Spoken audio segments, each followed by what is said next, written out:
B fit and be healthy ವಿಶೇಷ ಕಾರ್ಯಕ್ರಮಕ್ಕೆ ಸ್ವಾಗತ. ನಾನು ಚೈತ್ರ.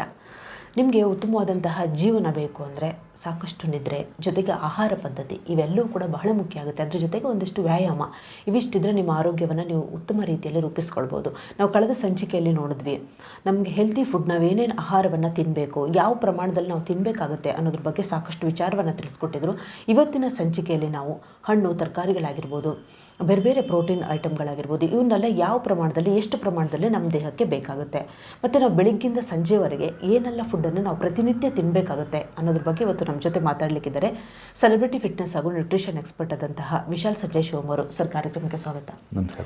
ಕಳೆದ ಸಂಚಿಕೆಯಲ್ಲಿ ನಾವು ನೋಡಿದ್ವಿ ಸರ್, ಹೆಲ್ದಿ ಫುಡ್ ಯಾವ ರೀತಿ ಇರಬೇಕು, ಯಾವ್ಯಾವೆಲ್ಲ ತರಕಾರಿ ಹಣ್ಣುಗಳನ್ನೆಲ್ಲ ತಿನ್ನಬೇಕು ಅನ್ನೋದ್ರ ಬಗ್ಗೆ ನಾವು ಮಾತಾಡಿದ್ವಿ. ಅದೇ ಇವತ್ತಿನ ಸಂಚಿಕೆಯಲ್ಲಿ ನಾವು ಈ ತರಕಾರಿ ಹಣ್ಣುಗಳನ್ನು ಯಾವ ಪ್ರಮಾಣದಲ್ಲಿ ಒಬ್ಬ ವ್ಯಕ್ತಿ ತಿನ್ನಬೇಕಾಗುತ್ತೆ ಅಂತ. ಮೇಡಮ್, ಲಾಸ್ಟ್ ಸಂಚಿಕೆಯಲ್ಲಿ ನಾವು ಮಾತಾಡಿದಾಗೆ ಒಂದು ಪ್ಲೇಟು ಬ್ಯಾಲೆನ್ಸ್ಡ್ ಪ್ಲೇಟ್ ಆಗಿರಬೇಕು ಅಂತ ನೀವು ಹೇಳಿದ್ರಿ. ಅದರಲ್ಲೂ ಹಣ್ಣು ಮತ್ತು ತರಕಾರಿ 1:1 ರೇಷಿಯೋಲ್ಲಿ ಇರಬೇಕು ಮೇಡಮ್. ಹೆಚ್ಚಾಗಿ ಹೇಳಬೇಕಂದ್ರೆ ಒಂದು ಪ್ಲೇಟಲ್ಲಿ 40%ಗಿನ್ನ ಜಾಸ್ತಿ ಹಣ್ಣು ತರಕಾರಿ ಇರಬೇಕು. ಈಗ 1:1 ರೇಷಿಯೋ ಅಂತ ಹೇಳಿದೆ. ಸೊ ಒಂದು ಮುಷ್ಟಿ ನೀವು ಹಣ್ಣು ಅಂತಂದರೆ ಒಂದು ಮುಷ್ಟಿ ತರಕಾರಿ ಇರಬೇಕು. ಯಾಕಂದರೆ ಫೈಬರಸ್ ಕಂಟೆಂಟ್ಸು ಮತ್ತು ನ್ಯೂಟ್ರಿಯೆಂಟ್ ಕಂಟೆಂಟ್, ಸೈಟೋನ್ಯೂಟ್ರಿಯೆಂಟ್ಸ್ ಅಂತ ಹೇಳ್ತಾರೆ, ಅದು ತುಂಬ ಜಾಸ್ತಿ ಇರಬೇಕು. ಅದು ಎಷ್ಟು ಚೆನ್ನಾಗಿರುತ್ತೋ ಅಷ್ಟು ನಮ್ಮ ಕರುಳಿಗೆ ನಾವು ಏನು ಸಹಾಯ ಮಾಡ್ದಂಗೆ. ಹೈ ಪ್ರೋಟೀನ್ ಫುಡ್ ಏನು ಮಾಡುತ್ತೆ, ನಮ್ಮ ಕರುಳಲ್ಲಿರುವಂಥ ನರಿಶ್ಮೆಂಟನ್ನು ಜಾಸ್ತಿ ಯೂಸ್ ಮಾಡುತ್ತೆ. ಅದನ್ನು ಬ್ರೇಕ್ ಡೌನ್ ಮಾಡೋದಕ್ಕೆ, ಅದನ್ನ ಜೀರ್ಣ ಮಾಡೋದಕ್ಕೆ ತುಂಬಾ ನೀರಿನ ಅಂಶ ಬೇಕಾಗುತ್ತೆ. ಸೊ ಫೈಬರ್ ಕಂಟೆಂಟ್ ನಾವು ತುಂಬ ಚೆನ್ನಾಗಿ ಕೊಟ್ಟಷ್ಟು ಏನು ಮಾಡುತ್ತೆ, ನೀರಿನ ಅಂಶನ ಅದು ಸ್ಮೂತಾಗಿ ಡೈಜೆಸ್ಟ್ ಆಗಿ ಅದು ಹೊರಬರೋದಕ್ಕೆ ನಮಗೆ ಹೆಲ್ಪ್ ಮಾಡುತ್ತೆ. ಯಾವಾಗ ಡಿಹೈಡ್ರೇಟ್ ಆಗುತ್ತೋ ಆವಾಗಲೇ ಕಾನ್ಸ್ಟಿಪೇಷನ್ ಆಗೋದು. ಸೊ ಫೈಬರ್ ಕಂಟೆಂಟು ಡಿಹೈಡ್ರೇಟ್ ಆಗೋದಕ್ಕೆ ಬಿಡೋದಿಲ್ಲ. ಈಸಿಯಾಗಿ ನಮಗೆ ಎಲ್ಲ ನಮ್ಮ ದೇಹದಿಂದ ಏನು ವೇಸ್ಟ್ ಪ್ರಾಡಕ್ಟ್ಸ್ ಹೊರಗಡೆ ಬರಬೇಕೋ ಅದನ್ನೆಲ್ಲ ತೆಗೆದು ಹೊರಗಡೆ ಬರೋದಕ್ಕೆ ಹಣ್ಣು ಮತ್ತು ತರಕಾರಿ ನಮಗೆ ಹೆಲ್ಪ್ ಮಾಡುತ್ತೆ. ಸೊ ಅದಕ್ಕೆ 1:1 ರೇಷಿಯೋಲಿ ಕಡಿಮೆ ಅಂದರೂ 2 to 3 ಪೋರ್ಷನ್ಸ್ ಬೆಳಗ್ಗೆಯಿಂದ ರಾತ್ರಿವರೆಗೂ ನೀವು ತಿನ್ನಲೇಬೇಕಾಗತ್ತೆ. 2 to 3 ಪೋರ್ಷನ್ಸು ತಿನ್ನಬೇಕಾಗತ್ತೆ ಒಂದು ದಿನದಲ್ಲಿ. ಸೊ ಅವಾಗ ಕರೆಕ್ಟಾಗಿ ಬ್ಯಾಲೆನ್ಸ್ ಆಗುತ್ತೆ. ನಮ್ಮ ಕರುಳಿಗೆ ನಾವೇ ಒಂದು ಸಹಾಯ ಮಾಡಿಕೊಟ್ಟಂತೆ ಅಂತ. ಹೌದು, ನೀವು ಹಾಗೆ ಈಗ ಮೊಟ್ಟೆ ಮತ್ತು ಮೀನಾಗಿರ್ಬೋದು ಇವೆಲ್ಲವೂ ಕೂಡ ನಮಗೆ ದೇಹಕ್ಕೆ ಬೇಕಾಗುತ್ತೆ. ಸೊ ಅದನ್ನು ನಾವು ಯಾವ ಪ್ರಮಾಣದಲ್ಲಿ ತೆಗೆದುಕೊಳ್ಬೇಕು, ಯಾಕಂದರೆ ಎಷ್ಟೋ ಜನಕ್ಕೆ ಗೊತ್ತಿರೋದಿಲ್ಲ ಒಂದು ವಾರದಲ್ಲಿ ನಾವು ಎಷ್ಟು ಟೈಮ್ ತಿನ್ನಬೇಕಾಗುತ್ತೆ ಅನ್ನೋದ್ರ ಬಗ್ಗೆ ಕೂಡ ಮಾಹಿತಿ ಬೇಕಾಗುತ್ತೆ. ಹೌದು, ಯಾಕಂದ್ರೆ ಕೆಲವರಿಗೆ ದಿನಕ್ಕೆ 1 ಮೊಟ್ಟೆ ತಿಂತಾರೆ, ಕೆಲವರು 2 ತಿಂತಾರೆ, ಈ ಥರ ಎಲ್ಲ ಇರುತ್ತೆ. ಹೌದು. ಈಗ ನೋಡಿ, ನಾವು ಇವಾಗ ಹಣ್ಣು ಮತ್ತು ತರಕಾರಿ ಬಗ್ಗೆ ಮಾತಾಡಿದ್ವಿ, 1:1 ರೇಷಿಯೋ ಅಂತ. ಓಕೆ, ಒಂದು ವ್ಯಕ್ತಿ ಒಂದು ದಿನಕ್ಕೆ ಅವನಿಗೆ ಪ್ರೋಟೀನ್ ಕಂಟೆಂಟ್ ಅಂತ ಏನು ಹೇಳ್ತೀವಲ್ಲ, ಅಂದರೆ ನಮ್ಮ ದೇಹದಲ್ಲಿ ಎಲ್ಲ ಒಂದು ಕೂದಲಿಂದ ಹಿಡಿದು ನಮ್ಮ ಒಂದು ಉಗುರು ಏನಿದೆ ಎಲ್ಲ ಪ್ರೋಟೀನಿಂದನೇ ಆಗಿರೋದು. ನಮ್ಮ ಸೆಲ್ಸು ಎಲ್ಲ ಪ್ರೋಟೀನಿಂದ ಆಗಿರುತ್ತೆ. ಸೊ ಹಾಗಾಗಿ ನಮ್ಮ ದೇಹಕ್ಕೆ ಬೇಕಾಗಿರೋದು ಪ್ರೋಟೀನ್ ಅಂಶನೇ ಜಾಸ್ತಿ ಹೇಳಬೇಕು ಅಂತಂದರೆ ಅದು. ಮತ್ತು ಫ್ಯಾಟ್ಸ್, ಗುಡ್ ಫ್ಯಾಟ್ಸೇ ನಮ್ಮ ದೇಹಕ್ಕೆ ತುಂಬ ಬೇಕಾಗಿರೋದು. ಅದಕ್ಕಾಗಿ ಒಂದು ವ್ಯಕ್ತಿಗೆ, ಒಂದು ನಾರ್ಮಲ್ ವ್ಯಕ್ತಿ ಅಂದರೆ ಯಾವುದೇ ಥರದ್ದು ವ್ಯಾಯಾಮ ಏನೂ ಮಾಡಲ್ಲ, ಅವನು ಚಟುವಟಿಕೆ, ಒಂದು ಡೈಲಿ ಒಂದು ನಾರ್ಮಲ್ ರುಟೀನ್ ಮಾಡ್ತಾ ಇರೋವಂಥ ವ್ಯಕ್ತಿಗೆ ಏನು ಹೇಳುತ್ತೆ ಅಂತಂದರೆ 1.8 ಗ್ರಾಮ್ 1 ಪೌಂಡ್ ಅಂತ ಹೇಳ್ತಾರೆ. 1 ಪೌಂಡ್ ಅಂತಂದರೆ 2.2 ಪೌಂಡ್ಸ್ = 1 kg. ಸೊ ಆ ಥರ ಇರಬೇಕಾದ್ರೆ 0.8 grams per pound of body weight ಅಂತ ಹೇಳ್ತಾರೆ. ಸೊ ಹಾಗಾಗಿ ಒಂದು ವ್ಯಕ್ತಿ 100 pounds ಇದ್ದರೆ 0.8 grams ಕೊಡಬೇಕಾಗತ್ತೆ 1 ಪೌಂಡಿಗೆ. 2.2 ಪೌಂಡ್ಸ್ ಅಂತ 1 ಪೌಂಡ್ಗೆ 0.8 grams ಅಂತಂದರೆ ಅದತ್ರ ನೀವು ಫಾರ್ ಎಕ್ಸಾಂಪಲ್ ಒಂದು 50 kg ಇದ್ದೀರಾ ಅಂತ ತಿಳ್ಕೊಳ್ಳೋಣ. ಸೊ ಅಟ್ಲೀಸ್ಟ್ ನೀವು ಒಂದು 50 kg ಬಾಡಿ ವೆಯ್ಟ್ಗೆ ಕಡಿಮೆ ಅಂತಂದರೂ ಒಂದು ದಿನಕ್ಕೆ ನೀವು ಇಲ್ಲ ಅಂತಂದ್ರೂ ಒಂದು ಹತ್ರ ಒಂದು 30 ಗ್ರಾಮ್ಸಿಂದ 35 ಗ್ರಾಮ್ಸ್ವರೆಗೂ ನೀವು ಪ್ರೋಟೀನ್ ಕೊಡಬೇಕಾಗತ್ತೆ 50 kg ಬಾಡಿ ವೆಯ್ಟಿಗೆ ಒಂದು ದಿನದಲ್ಲಿ. ಸೊ ಹಾಗೆ ನಾವು ಡಿವೈಡ್ ಮಾಡ್ಕೊಳ್ಬೇಕಾಗತ್ತೆ. ಒಂದು ವ್ಯಕ್ತಿ ಒಂದು 100 kg ಇತ್ತು ಅಂದರೆ ಕಡಿಮೆ ಅಂತಂದರೂ ಒಂದು 60ರಿಂದ 70 ಗ್ರಾಮ್ ಪ್ರೋಟೀನು ಒಂದು ದಿನದಲ್ಲಿ ಕೊಡಬೇಕಾಗತ್ತೆ ಅವರು. ಅವಾಗೇನತ್ತೆ, ಅವ್ರದ್ದು ಬಾಡಿಗೆ ತಕ್ಕನಾಗಿ ಅವರು ಪ್ರೋಟೀನ್ ಕೊಟ್ಟಾಗ ಮಸಲ್ ಲಾಸು ಆಗೋದಿಲ್ಲ. ಆ ಥರ ಕಾರ್ಬೋಹೈಡ್ರೇಟ್ಸ್ ಕೂಡ ಒಂದು ದಿನಕ್ಕೆ ಒಂದು ವ್ಯಕ್ತಿ 1 kg ಒಂದು ಹತ್ತತ್ರ 1.2 ಗ್ರಾಮ್ಸ್ ಅಂತ ಕೊಡಬೇಕು. ಆಮೇಲೆ ಫ್ಯಾಟ್ಸ್ ಬಂದ್ಬಿಟ್ಟು ಹತ್ತತ್ರ ಅವರು 0.75 1 gram fat per K G of body weight ಈ ಥರ ಕೊಟ್ಟಾಗೇನತ್ತೆ, ಈಗ ಮೀನು ಮತ್ತು ಮೊಟ್ಟೆ ಇದೆಲ್ಲ ಪ್ರೋಟೀನ್ ಕ್ಯಾಟಗರಿಯಲ್ಲಿ ಬರುತ್ತಲ್ಲ, ಅದೇ ಥರ ಇದೆಲ್ಲ ಡಿವೈಡ್ ಮಾಡ್ಕೊಂಡಾಗ ದೇಹ ಆರೋಗ್ಯವಾಗಿರೋದಕ್ಕೆ ನಾವು ಅನುಕೂಲ ಮಾಡಿಕೊಟ್ಟಂಗಾಗುತ್ತೆ. ಯಾವುದು ಜಾಸ್ತಿನೂ ಆಗಬಾರ್ದು, ಯಾವುದು ತುಂಬ ಕಡಿಮೆನೂ ಆಗಬಾರ್ದು. ಅವಾಗೇನಾಗುತ್ತೆ, ಮ್ಯಾಲ್ನ್ಯೂಟ್ರಿಷನ್ ಡೆಫಿಷಿಯನ್ಸೀಸ್ ಕ್ರಿಯೇಟ್ ಆಗುತ್ತೆ. ಈ ಥರ ಒಂದು ರೇಷಿಯೋ ಇಟ್ಕೊಂಡು ನಾವು ನಡೆದಾಗ ಏನಾಗುತ್ತೆ, ಆಟೋಮೆಟಿಕ್ಕಾಗಿ ನಾವು ಹೆಲ್ದಿಯಾಗಿರ್ತೀವಿ. ಯಾವುದೇ ಥರದ್ದು ಇಂಬ್ಯಾಲೆನ್ಸಸ್ ಕ್ರಿಯೇಟ್ ಆಗಲ್ಲ ನಮ್ಮ ಬಾಡಿಯಲ್ಲಿ.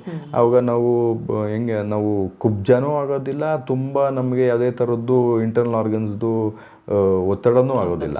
ಎಲ್ಲರೂ ಹೇಳ್ತಾರೆ ಹೈ ಪ್ರೋಟೀನ್ ತಿಂದರೆ ನಮ್ಮ ಕಿಡ್ನಿ ಮೇಲೆ ನಮಗೆ ಒತ್ತಡ ಆಗುತ್ತೆ, ಕಿಡ್ನಿ ಡ್ಯಾಮೇಜ್ ಆಗುತ್ತೆ. ಎಂಥದ್ದು ಇಲ್ಲ. ನೀವು ಎಷ್ಟೇ ಹೈ ಪ್ರೋಟೀನ್ ತಿಂದ್ರೂ ಕಿಡ್ನಿ ಡ್ಯಾಮೇಜ್ ಆಗೋದಿಲ್ಲ. ಅದು ತಪ್ಪು, ಸುಳ್ಳು ಹೇಳ್ತಾರೆ ಎಲ್ಲರೂ. ಕಿಡ್ನಿ ಯಾವಾಗ ಡ್ಯಾಮೇಜ್ ಆಗುತ್ತೆ ಅಂತಂದರೆ ಪ್ರೀ ಕಂಡೀಷನ್ಸ್ ಯಾವ್ದಾದ್ರು ಇತ್ತು, ಕಿಡ್ನಿ ಮುಂಚೆನೇ ಯಾವ್ದಾದ್ರು ಒಂದು ಕಂಡೀಷನಲ್ಲಿ ಪ್ರಾಬ್ಲಮ್ ಆಗಿದೆ, ಆವಾಗ ನೀವು ಹೆಚ್ಚಿಗೆ ನೀವು ಪ್ರೋಟೀನ್ ಸೇವನೆ ಮಾಡಿದಾಗ ಡೆಫಿನೆಟ್ಲಿ ಡ್ಯಾಮೇಜ್ ಆಗುತ್ತೆ. ನಿಮ್ಗೆ ಯಾವುದೇ ಥರದ್ದು ಕಿಡ್ನಿದು ಇಶ್ಯೂಸ್ ಇಲ್ಲ, ಹೆಲ್ದಿ ಕಿಡ್ನಿ ಇದೆ ಅಂತಂದರೆ ನೀವು ಎಷ್ಟು ಪ್ರೋಟೀನ್ ತಿಂದರೂ ಯಾವುದು ನಿಮಗೇನು ಡ್ಯಾಮೇಜ್ ಆಗಲ್ಲ. ಇನ್ನೊಂದು ವಿಚಾರ ಏನು ಅಂತಂದರೆ, ನೀವು ನೀರು ಕುಡಿಯೋದೇ ಇಲ್ಲ. ಒಂದು ದಿನಕ್ಕೆ ಒಂದು ಅರ್ಧ ಲೀಟ್ರ್ ನೀರು ಕುಡಿದ್ರೆ ಹೆಚ್ಚು. ಅಷ್ಟೆಲ್ಲ ಮಾಡಿ ನೀವು ಲಿಕ್ಕರ್ ಜಾಸ್ತಿ ಕುಡಿತಾ ಇದ್ದೀರಾ, ಹೈ ಆಲ್ಕೋಹಾಲ್ ಕನ್ಸಂಪ್ಷನ್ ಮಾಡ್ತಾ, ಆವಾಗ ನಿಮ್ಮ ಕಿಡ್ನಿ ಡ್ಯಾಮೇಜ್ ಆಗುತ್ತೆ. ನೀವು ಅದ್ರ ಜೊತೆ ನೀವು ಹೈ ಪ್ರೋಟೀನು ತಿಂತಾ ಇದ್ದೀರಾ, ಎಸ್ ಡೆಫಿನೆಟ್ಲಿ ಕಿಡ್ನಿ ಡ್ಯಾಮೇಜ್ ಆಗುತ್ತೆ. ಇಂಥದ್ದೆಲ್ಲ ಮಾಡಿಕೊಂಡು ನೀವು ಹೈ ಪ್ರೋಟೀನು ತಿಂತೀನಿ ಅಂದರೆ ಎಸ್ ಕಿಡ್ನಿ ಡ್ಯಾಮೇಜ್ ಆಗುತ್ತೆ. ಅದು ಬಿಟ್ಟು ನೀವು ನಾರ್ಮಲ್ಲಾಗೆ ಎಲ್ಲ ಥರದ್ದು ರೂಟೀನ್ ಮಾಡ್ತಾ ಇದ್ದೀರಾ, ನೀರು ಚೆನ್ನಾಗಿ ಕುಡಿತಾ ಇದ್ದೀರಾ, ಯಾವುದೇ ಥರದ್ದು ಆಲ್ಕೋಹಾಲಿಸಮ್ ಇಲ್ಲ ನಿಮಗೆ, ಓಕೆ, ಎಕ್ಸಸೈಸ್ ಮಾಡ್ತೀರಾ, ಊಟ ಚೆನ್ನಾಗಿ ತಿಂತಾ, ಇದೆಲ್ಲ ಮಾಡಿಕೊಂಡು ನೀವು ಹೈ ಪ್ರೋಟೀನ್ ಎಲ್ಲ ತಿಂದರೆ ಯಾವುದೇ ಥರದ ಕಿಡ್ನಿ ಡ್ಯಾಮೇಜ್ ಆಗೋದಿಲ್ಲ. ಎಷ್ಟೊಂದು ಜನ ಸುಮ್ಮನೆ ಸುಳ್ಳು ಹೇಳ್ತಾರೆ, ವೇ ಪ್ರೋಟೀನ್ ತೊಗೊಂಡ್ರೆ ಕಿಡ್ನಿ ಡ್ಯಾಮೇಜ್ ಆಗುತ್ತೆ, ಆಯಿತಾ, ಹೆಚ್ಚಿಗೆ ನೀವು ಪ್ರೋಟೀನ್ ತಿಂದ್ಬಿಟ್ರೆ ಕಿಡ್ನಿ ಡ್ಯಾಮೇಜ್ ಆಗುತ್ತೆ, ಮೀನು ಮೊಟ್ಟೆ ಮಾಂಸ ಹೆಚ್ಚಿಗೆ ತಿಂದ್ಬಿಟ್ರೆ ಎಂಥದ್ದು ಆಗಲ್ಲ. ಭಗವಂತ ನಮ್ಮ ಸಿಸ್ಟಮ್ನ ತುಂಬ ಚೆನ್ನಾಗಿ ಮಾಡಿದ್ದಾನೆ. ಅದಕ್ಕೆ ಕಿಡ್ನಿ 2 ಕೊಟ್ಟಿದ್ದಾನೆ, ಲಿವರ್ ಒಂದೇ ಕೊಟ್ಟಿದ್ದಾನೆ. ನೋಡಿ, ನೀವು ಅಷ್ಟೊಂದು ಆಲ್ಕೋಹಾಲ್ ಕುಡಿದ್ರೂ ಲಿವರ್ ಡ್ಯಾಮೇಜ್ ಎಷ್ಟಾದ್ರೂ ನಿಮ್ಮ ಲಿವರ್ನ ಅವ್ನು ಎಷ್ಟು ಚೆನ್ನಾಗಿ ಕೊಟ್ಟಿದ್ದಾನೆ, ರೀಜನ್ರೇಟ್ ಆಗುತ್ತೆ. ಅಂದ್ರೂ ನೀವು ಕುಡಿದು ಸಾಯ್ತಾ ಇರ್ತೀರಾ, ಆದರೆ ಕುಡಿಯೋದು ಮಾತ್ರ ನಿಲ್ಲಿಸಲ್ಲ. ಅದಕ್ಕೆ ಮಾತ್ರ ನೀವೇನು ಹೇಳಲ್ಲ, ಇಷ್ಟೆಲ್ಲ ಕುಡಿಯೋದು ಮಾತ್ರ ನಿಲ್ಲಿಸಲ್ಲ, ಇದು ಓಕೆ. ಆದರೆ ಪ್ರೋಟೀನ್ ಬಗ್ಗೆ ನೀವು ಹೆಂಗೆ ಅಂತಾರೆ, ಆ ಪ್ರೋಟೀನ್ ಪೌಡ್ರನ್ನ ನೀವು ದುಶ್ಮನ್ ಮಾಡಿಬಿಟ್ಟಿದ್ರೆ ಕಳ್ಳನ್ ಮಾಡಿಬಿಟ್ಟಿದ್ದೀರಾ. ಒಂದು ಸ್ಕೂಪ್ ಕುಡಿದ ತಕ್ಷಣ ಕಿಡ್ನಿ ಹಾಳಾಗೋಗ್ಬಿಡುತ್ತೆ ಅಂತ. ಇವನ್ ಡಾಕ್ಟ್ರು ಎಷ್ಟೊಂದು ಜನ ನಿಮಗೆ ರಾಂಗ್ ಇನ್ಫಾರ್ಮೇಷನ್ ಕೊಟ್ಬಿಡ್ತಾರೆ. ಹೋಗಿದ ತಕ್ಷಣ ಏನಪ್ಪ ಓದೆ, ಎಕ್ಸಸೈಸ್ ಮಾಡ್ತಾ, ಪ್ರೋಟೀನ್ ಪೌಡ್ರ್ ಕುಡಿತಾ ಇದೆಯಾ, ಸ್ಟಾಪ್ ಮಾಡು. ಇದೇ ಮಾಡೋದು ತಪ್ಪು ಕೆಲಸ. ಮಾಹಿತಿ ತಿಳ್ಕೊಳ್ದಿರ ಎಲ್ಲರೂ ಮಿಸ್ಇನ್ಫಾರ್ಮೇಷನ್ ಸೆಂಡ್ ಮಾಡೋದ್ರಲ್ಲೇ ರೆಡಿ ಇರ್ತಾರೆ. ಎಷ್ಟೊಂದು ಜನ ಒಳ್ಳೆ ಡಾಕ್ಟರ್ಸು ಇವಾಗ ನಿಮಗೆ ಪ್ರೋಟೀನ್ ಪೌಡ್ರ್ ಬಗ್ಗೆ ಗುಡ್ ಇನ್ಫಾರ್ಮೇಷನ್ಸು ಕೊಡೋಕ್ಕೆ ಸ್ಟಾರ್ಟ್ ಮಾಡಿದ್ದಾರೆ ಇದೇ ಸೋಷಿಯಲ್ ಮೀಡಿಯಾದಲ್ಲಿ. ದಯವಿಟ್ಟು ಇನ್ಫಾರ್ಮೇಷನ್ ಕರೆಕ್ಟ್ ಇದೆಯಾ ತಪ್ಪಿದೆಯಾ ತಿಳ್ಕೊಂಡು ಎಲ್ಲ ನೀವು ಕೆಲಸ ಮಾಡೋದಕ್ಕೆ ಸ್ಟಾರ್ಟ್ ಮಾಡಿ. ಹಾಗಾಗಿ ಬ್ಯಾಲೆನ್ಸ್ಡ್ ಫುಡ್, ಪ್ರೋಟೀನ್ ಬೇಕು, ಕಾರ್ಬೋಹೈಡ್ರೇಟ್ಸು ಬೇಕು, ಮತ್ತು ಫ್ಯಾಟ್ಸ್ ಆ್ಯಂಡ್ ಫೈಬರ್ಸು ಬೇಕು. ಎಲ್ಲದನ್ನು ಈಕ್ವಲ್ ರೇಷಿಯೋಲ್ಲಿ ತೊಗೊಳ್ಳಿ. ಎಷ್ಟು ಬೇಕೋ ಅಷ್ಟು ತೊಗೊಂಡು ನೀವು ಸೇವನೆ ಮಾಡಿದ್ರೆ ಯಾವುದೇ ಥರದ್ದು ಪ್ರಾಬ್ಲಮ್ಸ್ ಕ್ರಿಯೇಟ್ ಆಗಲ್ಲ. ಎಲ್ಲ ಬ್ಯಾಲೆನ್ಸ್ಡ್ ಫುಡ್ ತಿನ್ನೋದಕ್ಕೆ ಸ್ಟಾರ್ಟ್ ಮಾಡಿ. ಹೌದು. ಹಾಗೆ ಇದು ಕೆಲವು ಕೊಬ್ಬಿನಾಂಶಗಳಿರುತ್ತೆ, ಅದರಲ್ಲಿ ಗುಡ್ ಫ್ಯಾಟು ಮತ್ತು ಬ್ಯಾಡ್ ಫ್ಯಾಟ್ ಅಂತ ನಾವು ಹೇಳ್ತೀವಿ. ಸೊ ಅದು ಯಾವ ರೀತಿ, ಯಾವುದು ಗುಡ್ ಫ್ಯಾಟು ಅಂತ ನೋಡಿ. ಇವಾಗ ಗುಡ್ ಫ್ಯಾಟ್ಸ್ ಅಂತಂದರೆ for example omega 3, omega 6, omega 9 ಅಂತೆಲ್ಲ ಹೇಳ್ತೀವಿ. ಓಕೆ, ಒಮೆಗಾ 6 ಜನರಲಾಗಿ ಇನ್ಫ್ಲಮೇಷನ್ಸ್ ಮಾಡುತ್ತೆ, ಅದು ಜಾಸ್ತಿ ಕನ್ಸ್ಯೂಮ್ ಮಾಡಬಾರ್ದು. But yes, omega 3 is very good. Especially ನಟ್ಸಲ್ಲಿರುತ್ತೆ, ಅವಕಾಡೋಸಲ್ಲಿರುತ್ತೆ, ಫಿಶ್ ನಾನು ಇವಾಗ ಮಾತಾಡೋಣ ಅದರಲ್ಲಿರುತ್ತೆ. ಆಮೇಲೆ ಸೀಡ್ಸ್, ಪಂಪ್ಕಿನ್ ಸೀಡ್ಸು ಇದೆಲ್ಲ ಇರುತ್ತಲ್ಲ, ಸೀಡ್ಸಲ್ಲಿ ಡ್ರೈ ಫ್ರೂಟ್ಸು ಇಂಥದ್ರೆಲ್ಲ ಒಮೆಗಾ ಸೀಡ್ಸು ತುಂಬ ಚೆನ್ನಾಗಿರುತ್ತೆ ಒಮೆಗಾ 3 ಫ್ಯಾಟಿ ಆ್ಯಸಿಡ್ಸಲ್ಲಿ. ಸೊ ಇಸೆನ್ಷಿಯಲ್ ಫ್ಯಾಟಿ ಆ್ಯಸಿಡ್ಸ್ ಅಂತ ಹೇಳ್ತೀವಿ. ಅದು ನಮಗೆ ನಮ್ಮ ದೇಹಕ್ಕೆ ಬೇಕು, ಅವಶ್ಯಕತೆ ಇದೆ. ಒಮೆಗಾ 3 ಇದೆಲ್ಲ ಇಸೆನ್ಷಿಯಲ್. ನಾನ್ ಇಸೆನ್ಷಿಯಲ್ಲು ನಮ್ಮ ದೇಹನೇ ಕ್ರಿಯೇಟ್ ಮಾಡ್ಕೊಳ್ಳುತ್ತೆ. ಸೊ ಅಂಥವನ್ನೆಲ್ಲ ನಾವು ಈ ಊಟದ ರೂಪದಲ್ಲಿ ಇಂಥದ್ರೆಲ್ಲ ತೊಗೊಳ್ಬೇಕಾಗತ್ತೆ. ಓಕೆ, ಸೊ ಗುಡ್ ಫ್ಯಾಟ್ಸ್ನ ನಾವು ಆಹಾರದ ರೂಪದಲ್ಲಿ ತೊಗೊಳ್ತೀವಿ. ಓಕೆ, ಬ್ಯಾಡ್ ಫ್ಯಾಟ್ಸೆಲ್ಲ ಹೇಗೆ ಅಂತಂದರೆ, ಈಗ ನೋಡಿ ರೆಡ್ ಮೀಟ್ಸಲ್ಲಿ ಅನ್ಸ್ಯಾಚುರೇಟೆಡ್ ಫ್ಯಾಟಿ ಆ್ಯಸಿಡ್ಸ್ ಇರುತ್ತಲ್ಲ, ಸ್ಯಾಚುರೇಟೆಡ್ ಫ್ಯಾಟಿ ಆ್ಯಸಿಡ್ಸು ಇಂಥವೆಲ್ಲ ಅದರಲ್ಲಿ ಬರುತ್ತಲ್ಲ ಅಂಥದ್ದನ್ನೆಲ್ಲ ನಾವು ಜಾಸ್ತಿ ಎಕ್ಸಸ್ಸಲ್ಲಿ ತೊಗೊಂಡ್ರೆ, ಈಗ ರೆಡ್ ಮೀಟೇ ತಿಂತಾಯಿದ್ರೆ ನಾವು ಕಂಟಿನ್ಯೂಸ್ ಆಗಿ, ಸೊ ಸ್ಯಾಚುರೇಟೆಡ್ ಫ್ಯಾಟಿ ಆ್ಯಸಿಡ್ಸ್ ಎಲ್ಲ ನಮ್ಮ ಬಾಡಿಗೆ ಹೋಗುತ್ತೆ. ಅದೆಲ್ಲ ನಮ್ಮ ದೇಹಕ್ಕೆ ಏನಾಗುತ್ತೆ, ಆರ್ಟ್ರೀಸಲ್ಲಿ ಕ್ಲಾಗ್ ಆಗೋದು, ಇವೆಲ್ಲ ದುಷ್ಪರಿಣಾಮಗಳು ನಮ್ಮ ದೇಹಕ್ಕೆ ಬೀಳುತ್ತೆ. ಇಂಥವೆಲ್ಲ ನಾವು ಕಡಿಮೆ ಕನ್ಸಂಪ್ಷನ್ ಮಾಡಬೇಕು. ರೆಡ್ ಮೀಟ್ಸಲ್ಲಿರುವಂಥ ಫ್ಯಾಟಿ ಆ್ಯಸಿಡ್ಸ್ ಎಲ್ಲ ಕಡಿಮೆ, ಗುಡ್ ಫ್ಯಾಟ್ಸು, ಮೋನೋ ಸ್ಯಾಚುರೇಟೆಡು, ಪಾಲಿಸ್ಯಾಚುರೇಟೆಡ್ ಇಂಥದ್ದನ್ನೆಲ್ಲ ಕನ್ಸ್ಯೂಮ್ ಮಾಡೋದು ತುಂಬ ಒಳ್ಳೆಯದು, ಉತ್ತಮ. ಸೊ ಈ ಥರದ್ನೆಲ್ಲ ಇವಾಗ ಸಾಲ್ಮನ್ ಫಿಶ್ ತಿನ್ನೋಕ್ಕಾಗಲ್ಲ ಅಂದರೆ ಫಿಶ್ ಆಯಿಲ್ಸ್ ಬರುತ್ತೆ, ಅಂಥದನ್ನ ಕನ್ಸ್ಯೂಮ್ ಮಾಡೋದು. ಅದಿಲ್ಲ ಅಂತಂದರೆ ಇವಾಗ ನಾನು ಹೇಳಿದ್ನಲ್ಲ ಸೀಡ್ಸು, ಪಂಪ್ಕಿನ್ ಸೀಡ್ಸ್ ಇರ್ಬೋದು, ಇಲ್ಲ ಅಂತಂದರೆ ಈ ಫ್ಲ್ಯಾಕ್ ಸೀಡ್ಸ್ ಇರ್ಬೋದು, ಈ ಶಿಯಾ ಸೀಡ್ಸ್ ಇರ್ಬೋದು, ಇಂಥದ್ದನ್ನೆಲ್ಲ ಕನ್ಸ್ಯೂಮ್ ಮಾಡೋದು ಆನ್ ಡೈಲಿ ಬೇಸಿಸಲ್ಲಿ, ಅಂಥದ್ದು ಒಳ್ಳೆಯದು. ಈ ಥರದ್ದೆಲ್ಲ ಗುಡ್ ಫ್ಯಾಟ್ಸ್ ನಮಗೆ ದೇಹಕ್ಕೆ ಸಿಗುತ್ತೆ. ಅವಕ್ಯಾಡೋಸ್, ಇವಾಗೇನು ಬಟರ್ ಫ್ರೂಟ್ಸ್ ಅಂತ ಹೇಳ್ತಾರೆ, ಅದನ್ನೆಲ್ಲ ನಾವು ಚಿಕ್ಕ ವಯಸ್ಸಲ್ಲಿ ಬಟರ್ ಫ್ರೂಟ್ ಮಿಲ್ಕ್ ಶೇಕ್ ಅಂತ ಮಾಡ್ಕೊಂಡು ಕುಡಿತಾ ಇದ್ವಿ, ಇವಾಗೆಲ್ಲ ಹಂಗೆ ತಿನ್ಬೋದು. ಸೊ ಅದನ್ನು ತಿನ್ಬೋದು. ಈ ಥರ ಒಳ್ಳೊಳ್ಳೆ ನೀವು ಫ್ರೂಟ್ಸು ಇಂಥದ್ದೆಲ್ಲ ನೀವು ಸೇವನೆ ಮಾಡಿದಾಗ ಗುಡ್ ಫ್ಯಾಟ್ಸ್ ಬೈ ಡಿಫಾಲ್ಟ್ ನಮಗೆ ಸಿಗೋದಕ್ಕೆ ಸಾಧ್ಯ. ಇವಾಗ ಹೆಂಗಿದ್ರು ಫಿಶ್ ಕನ್ಸ್ಯೂಮ್ ಮಾಡ್ತಾರೆ ಯಾರು ಅಂತಂದರೆ ಸಾರ್ದೀನು, ಮ್ಯಾಕ್ರೆಲ್ಲು ಮತ್ತು ಸಾಲ್ಮನ್ನು, ಇದರಲ್ಲಿ ಬೈ ಡಿಫಾಲ್ಟ್ ನಿಮಗೆ ಒಳ್ಳೊಳ್ಳೆ ಫ್ಯಾಟ್ ಸಿಗೋದಕ್ಕೆ ಸ್ಟಾರ್ಟ್ ಆಗುತ್ತೆ. ಸೊ ಅಂಥದ್ದು ಬೈ ಡಿಫಾಲ್ಟ್ ನೀವು ತಗೊಳ್ಳೋಕೆ ಸ್ಟಾರ್ಟ್ ಮಾಡ್ಬೋದು. ಇಂಥದ್ದು ಕನ್ಸ್ಯೂಮ್ ಮಾಡಿದ್ರೆ ತುಂಬಾ ಒಳ್ಳೆಯದು ಅಂತ ನಾನು ಹೇಳಿಕೆ ಇಷ್ಟಪಡ್ತೇನೆ.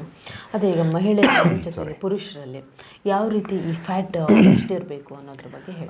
ದೈಹಿಕ ಫ್ಯಾಟ್ ಅಂತಂದರೆ ಕೊಬ್ಬಿನಂಶ ಒಂದು ವ್ಯಕ್ತಿಯಲ್ಲಿ ಎಷ್ಟಿರಬೇಕು ಅಂತ ನಾವು ಯೋಚನೆ ಮಾಡಿದಾಗ ನೋಡಿ, ಪುರುಷರಲ್ಲಿ ಒಂದು 20%ಗಿಂತ ಕೆಳಗಡೆ ಇದ್ದರೆ ಒಂದು 18ರಿಂದ 20% ಅಂತ ತಿಳ್ಕೊಳ್ಳೋಣ. ಅಷ್ಟಿದ್ರೆ normal, very good fat percentage ಅಂತ ತಿಳ್ಕೊಳ್ಳೋಣ. ಎನಿಥಿಂಗ್ ಬಿಲೋ 18 ಇತ್ತು, ಅದು ತುಂಬಾ ಕಡಿಮೆ ಆಯಿತು ಅಂತ ಅರ್ಥ. ತುಂಬ ಕಡಿಮೆ ಆದ್ರೂ ಏನಾಗುತ್ತೆ, ಜಾಯಿಂಟ್ ಇಶ್ಯೂಸ್ ಆಗುತ್ತೆ. ತುಂಬ ಫ್ಯಾಟ್ ಪರ್ಸೆಂಟೇಜ್ ಕಡಿಮೆ ಇತ್ತು ಅಂದರೆ ಜಾಯಿಂಟ್ ಪ್ರಾಬ್ಲಮ್ಸ್ ಎಲ್ಲ ಬರೋದಕ್ಕೆ ಸ್ಟಾರ್ಟ್ ಆಗುತ್ತೆ.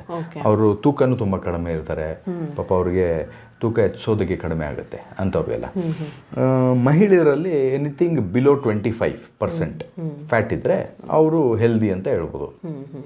Anything above 25 for women it's ಬ್ಯಾಡ್ ಅಂತ.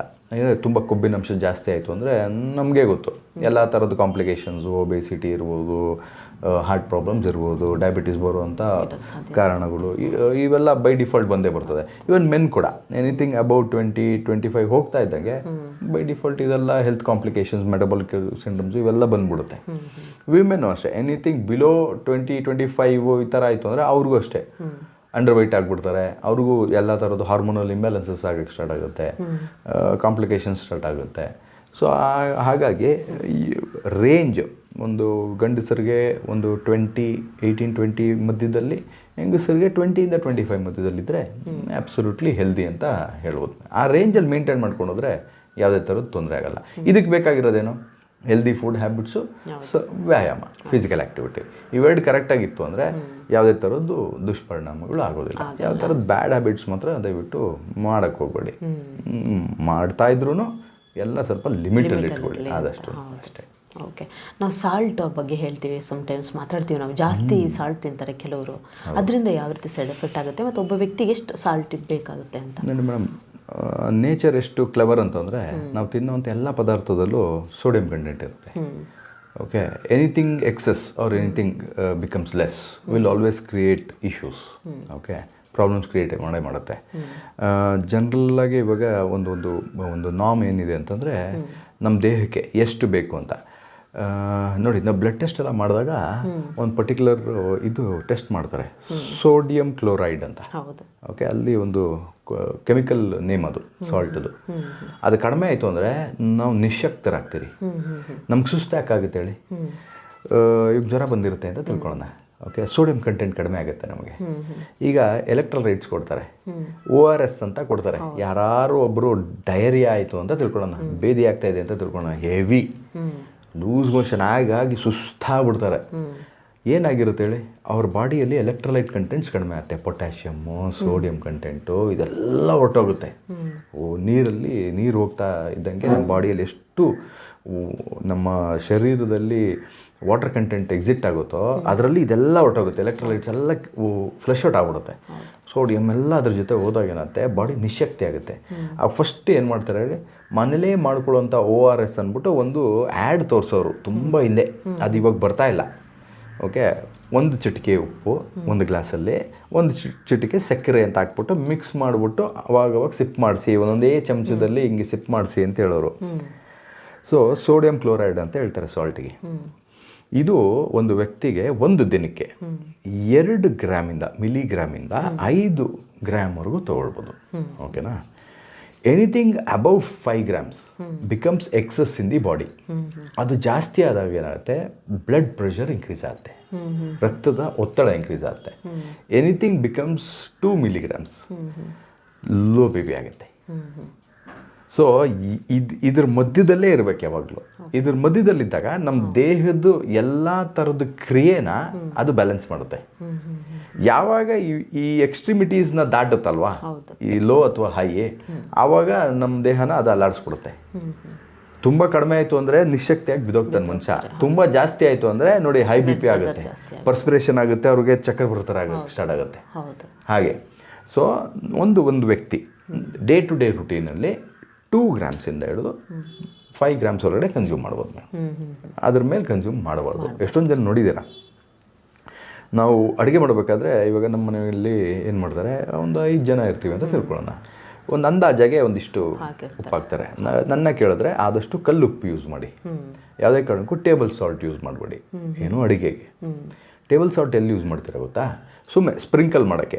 ಫಾರ್ ಎಕ್ಸಾಂಪಲ್ ಇವಾಗ ಸ್ಯಾಲೆಡ್ಸ್ ಅದು ಇದು ತಿಂತೀರಾ ಅಂತ ತಿಳ್ಕೊಳ್ಳೋಣ. ಅಲ್ಲಿಗೆ ಬೇಕಾದರೆ ನೀವು ಲೈಟಾಗೆ ಈ ಹಿಮಾಲಯನ್ ಪಿಂಕ್ ಸಾಲ್ಟ್ ಆ ಥರದ್ದೇನೋ ಗೊತ್ತಾ, ಅದನ್ನು ಸುಮ್ಮನೆ ಸ್ಪ್ರಿಂಕಲ್ ಮಾಡಿಕೊಂಡು ನೀವು ಕನ್ಸ್ಯೂಮ್ ಮಾಡಿ. ನೀವು ಅಡುಗೆ ಮಾಡ್ತಾ ಇದ್ದೀರಾ ಅಂತಂದರೆ ಸಾಂಬಾರು ಅದು ಇದಕ್ಕೆಲ್ಲ ಏನಾದ್ರು ಮಾಡ್ತೀರ ಅಂದರೆ ಕಲ್ಲುಪ್ಪೇ ಯೂಸ್ ಮಾಡಿ. ಕಲ್ಲುಪ್ಪು ತುಂಬ ಒಳ್ಳೆಯದು.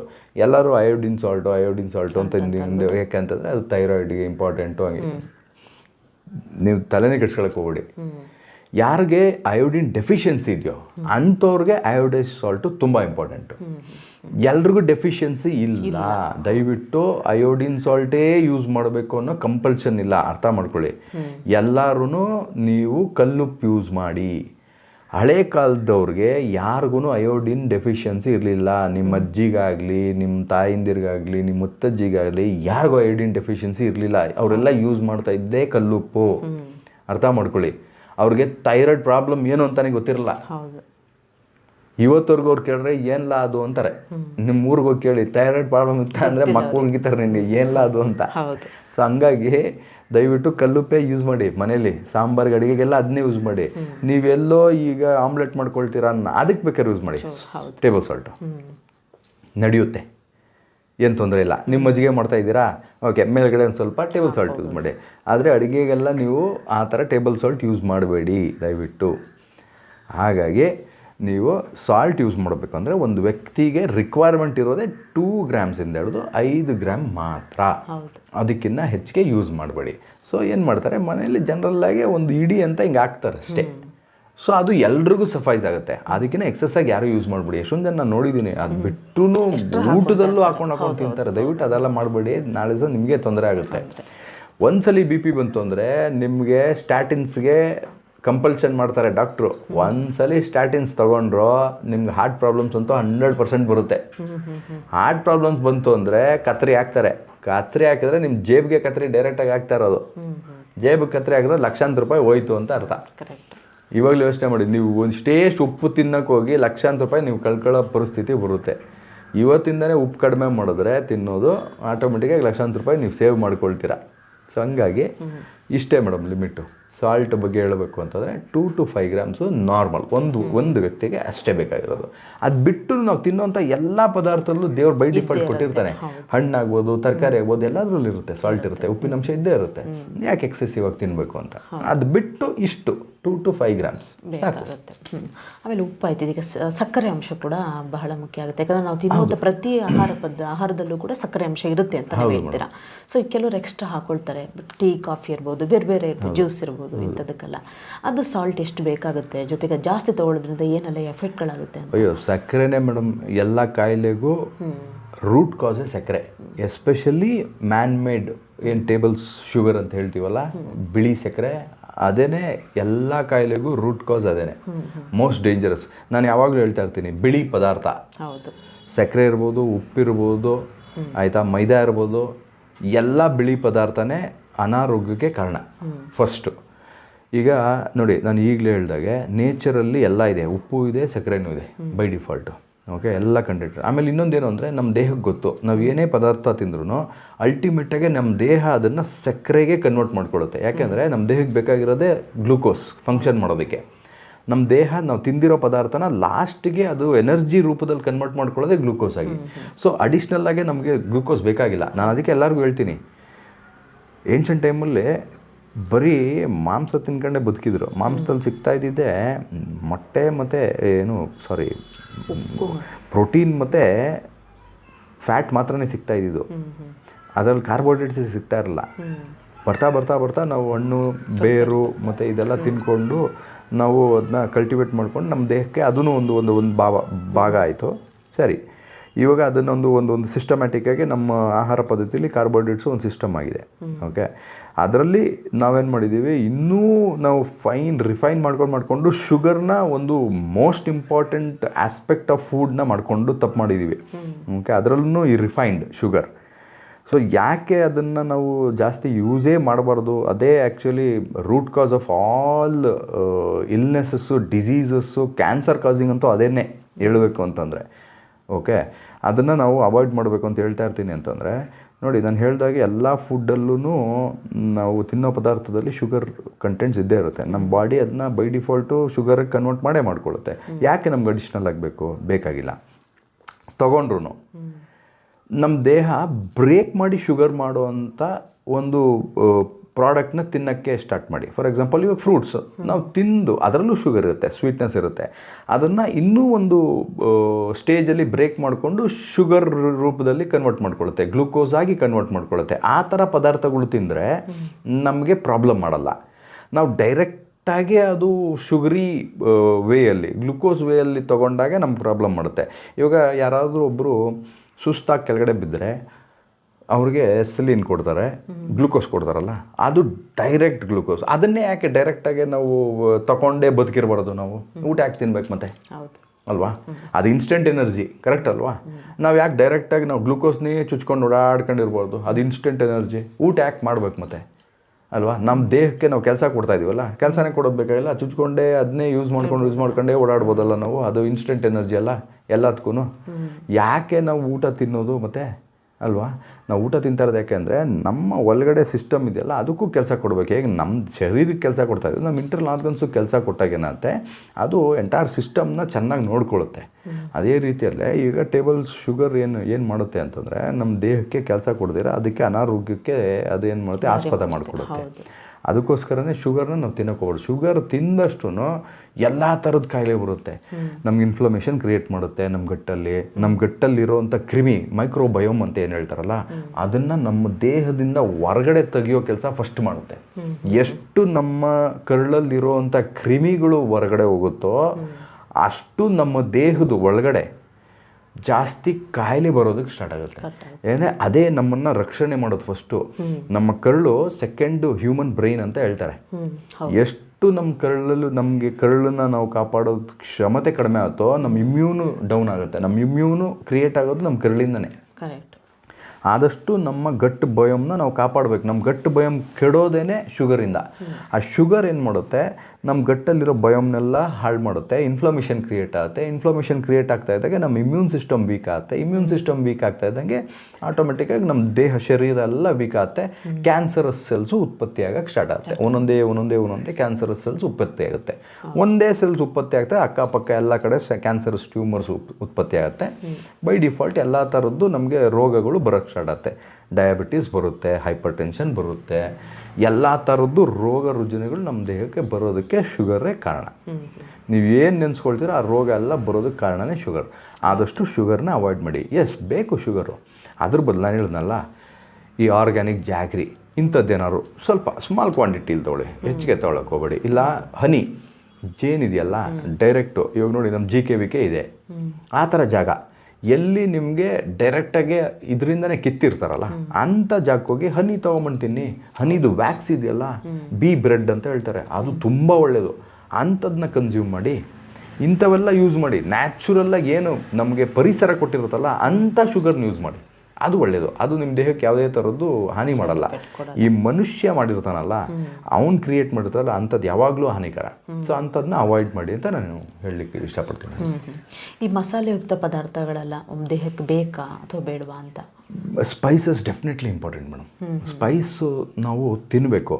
ಅದೇ ಹೇಳಿದ್ನಲ್ಲ, ಯಾವುದೂ ಅತಿ ಆಗಬಾರ್ದು, ಯಾವುದು ಕಡಿಮೆ ಆಗಬಾರ್ದು. ಸ್ಪೈಸಸ್ ತಿಂದರೆ ಏನಾಗುತ್ತೆ, ನಮ್ಮ ಕರಳು ತುಂಬ ಚೆನ್ನಾಗಿ ಫಂಕ್ಷನ್ ಆಗುತ್ತೆ. ಅದಕ್ಕೆ ಕರಳಿಗೆ ಇವಾಗ ನೋಡಿ, ಮಕ್ಕಳು ಹುಟ್ಟಿದಾಗ ನಾವು ಡೈರೆಕ್ಟಾಗಿ ಸ್ಪೈಸ್ ಕೊಡೋಲ್ಲ. ಹಾಲಿಂದ ಸ್ಲೋವಾಗೇ ಏನು ಲಿಕ್ವಿಫೈಡ್ ಫುಡ್ಡಿಂದ ಸೆಮಿ ಲಿಕ್ವಿಡಿಂದ ಸಾಲಿಡ್ ಫುಡ್ಡಿಗೆ ಬಂದು ಆಮೇಲೆ ಸ್ಲೋವಾಗಿ ಸ್ಪೈಸಿಗೆ ಬರ್ತೀವಿ, ಮೆತ್ತಗೆ ಬರ್ತೀವಿ. ಯಾಕೆಂದರೆ ಕರಳು ಗಟ್ಟಿಯಾಗಲಿ, ಅದಕ್ಕೆ ಜೀರ್ಣಶಕ್ತಿ ಬರಲಿ ಅಂತ, ಕರಳಿಗೆ ಆ ಒಂದು ಸ್ಟ್ರೆಂತ್ ಬರಲಿ ಅಂದ್ಬಿಟ್ಟು ಸ್ಲೋವಾಗಿ ಸ್ಪೈಸಿಗೆ ಕರ್ಕೊಂಡ್ಬರ್ತೀವಿ. ನಾವು ಹಾಲಿಂದ ಡೈರೆಕ್ಟಾಗಿ ನಾವೇನಾದ್ರು ಸ್ಪೈಸಿಗೆ ಒಂದು ಖಾರದ ಪದಾರ್ಥಕ್ಕೆ ಬಂದರೆ ಮಗು ಸುತ್ತೋಗ್ಬಿಡುತ್ತೆ. ಅದೇ ಥರನೇ ಸ್ಪೈಸ್ ತುಂಬ ಇಂಪಾರ್ಟೆಂಟು. ಸ್ಪೈಸ್ ತಿಂದಷ್ಟು ನಮ್ಮ ಮೆಟಬಾಲಿಕ್ ಇದು ಇನ್ಕ್ರೀಸ್ ಆಗುತ್ತೆ, ಮೆಟಬಾಲಿಸಮ್ ಇನ್ಕ್ರೀಸ್ ಆಗುತ್ತೆ. ಬೇಸಲ್ ಮೆಟಬಾಲಿಕ್ ರೇಟ್ ಅಂತ ಹೇಳ್ತಾರೆ, ಅದು ಇನ್ಕ್ರೀಸ್ ಆಗುತ್ತೆ.